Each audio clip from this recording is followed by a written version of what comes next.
The first game of the La Liga season in 2024-2025 took place at San Mamés, where Athletic Club and Getafe met on a Thursday night. Nico Williams on the bench for this one. He would come off the bench and make an effort to make an impact. This game saw both sides exhibit their personalities. We saw a lot of that. It began with Getafe on the front foot more often than we might expect. Carlos Perez, the new man on loan from Celta Vigo, was pretty spry along the right-hand side, especially in the first half when he nearly tested the new Athletic Club keeper Alex Padilla. He's the third choice keeper, Padilla. We'll see him in just a moment. This one, though, sailed wide of the bar. A new man for Getafe has been introduced, and it's that guy right there.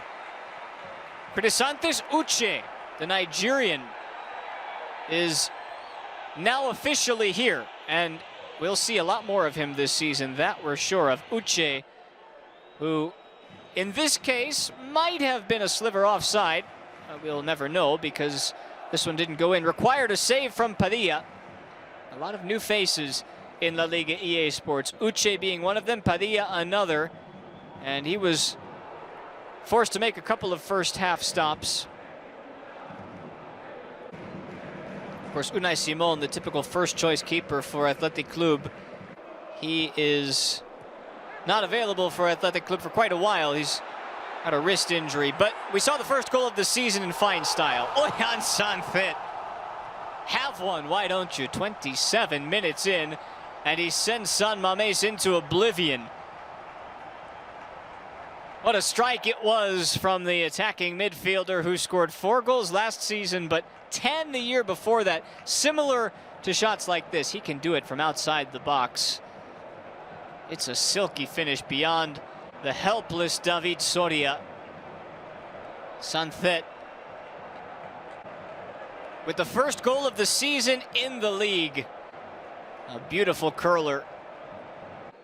And it came after Getafe were on the front foot for a while. This was the first real chance for Athletic Club, and boy, did Sancet take it. That sort of woke them up because they then began to push further for the second. They worked really hard to find it.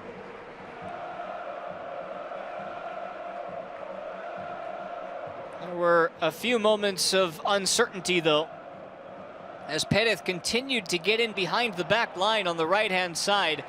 If not for a good defensive intervention that time, he might have found Uche or perhaps Luis Milla for a chance. Stout Athletic Club defending, though, kept it 1-0, and then Getafe began to run into some problems. You can see the concerned look on some of the faces of Mauro Arambarri's teammates. He suffered a knee injury last year that kept him out for several months. He was back in the starting 11 today, but had to come out before halftime. Arambarri replaced by Carles Aleñá. Unfortunately, we'll have to wait on the word for what comes beyond that. Then, not even 2 minutes later, one of the newest Getafe additions, Nabil Aberdeen, the Moroccan, who came from the youth academy, took that shot to the face and required staples to be put in. That left us with about a 4 or 5 minute stoppage before he was eventually brought back in, and he looked good throughout this game too. Both of them came in at the same time. In fact, Getafe ended up playing about 2 minutes with 9 men. And then in came Aleñá, and back in came Nabil.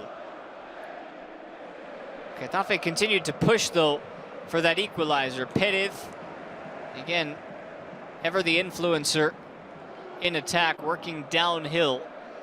The former La Masia product.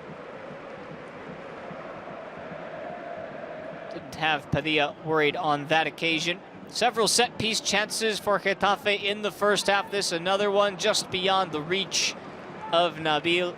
They used the service of Luis Milla.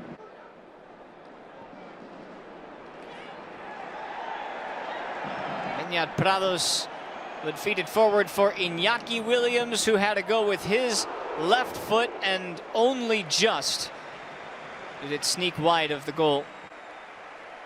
With Soria at full stretch, we know what Nico Williams can do, but you can't forget about Iñaki. He's always a threat on the right-hand side. This one actually lifting some of the grass right next to the post as it skipped on by.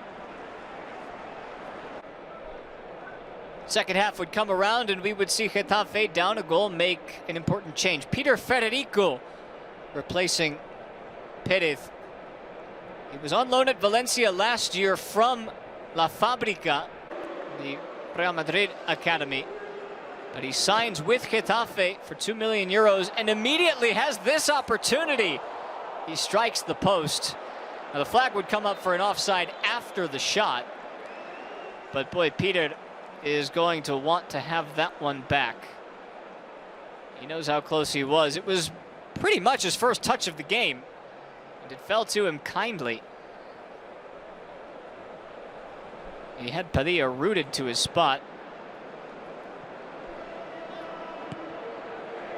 For the time being, it stayed 1-0 to the home side. Getafe would continue to push, but this was a big moment in the game. A save from Padilla to deny Aleñá, who then had a look over to see if he was onside, which he was. The young 21-year-old being called into action because both the first and second choice keepers are out with injury. He made a case to stay in that spot for now. Look at that leg save. A kick save to deny Aleñá the equalizer. Seemed like a well-taken strike too. Aleñá trying to tuck it into that far corner. And Padilla making himself as big as possible.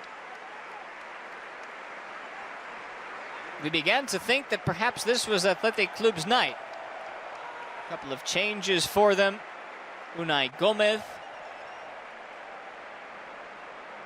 along with Ander Herrera, the 35-year-old. More set pieces for Getafe. This one fluttered in. The chance would come back out to Solá.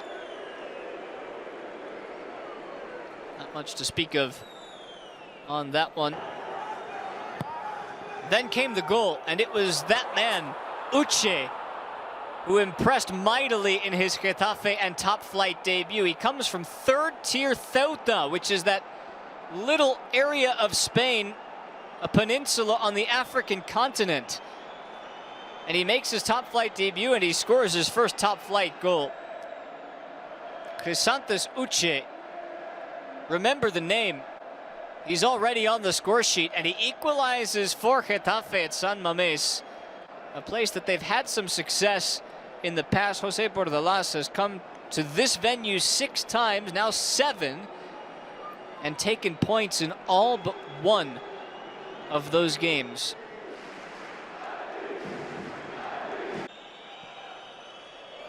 We were wondering if there was to be a winner for either side. After Getafe scored the goal, it sprung Ernesto Valverde into action. One of the European champions from this summer, Nico Williams, makes his La Liga debut off the bench. They're trying to monitor his workload a little bit. He worked a lot. He worked very hard.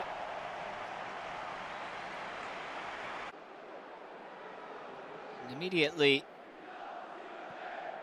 they wanted him to get involved in the action, and that's what he did. And he tested David Soria right away from outside the box. This is a sprawling, silky save from Soria to keep it 1-1.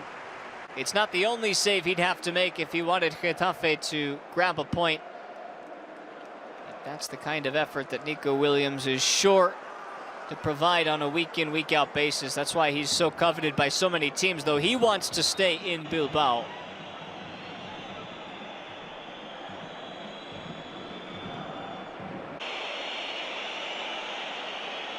Getafe making more changes. They actually only had 5 outfield players available because of a combination of injuries, but mostly the fact that they haven't registered as many players as they'd like to. Williams went for goal this time around off of a set piece and forced Soria into a tap save.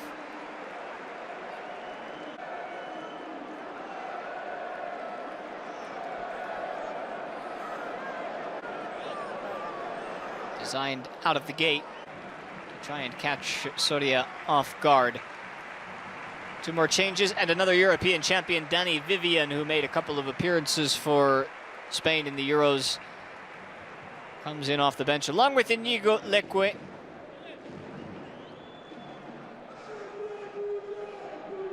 A chance from distance for the aforementioned Nabil. Throughout the second half, though, especially with Athletic Club pushing, we thought there might be a winner in there somewhere. Nico Williams had the crowd on fire with this little movement, and instead of going for the shot, opted for a cutback. Eventually, it fell to his brother Iñaki, whose shot was deflected out for a corner. And how about this little spinneroonie?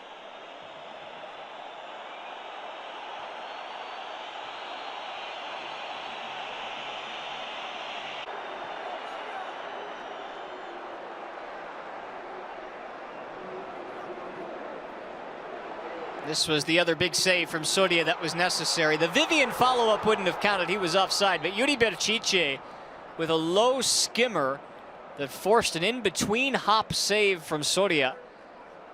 Look at this one. You can see Vivian offside, but it was the shot that surely would have counted. Not an easy angle to save a shot. He had to parry it away. That would prove to be the last big chance of the game, and it would finish on opening night at San Mamés. Athletic Club 1, Getafe 1.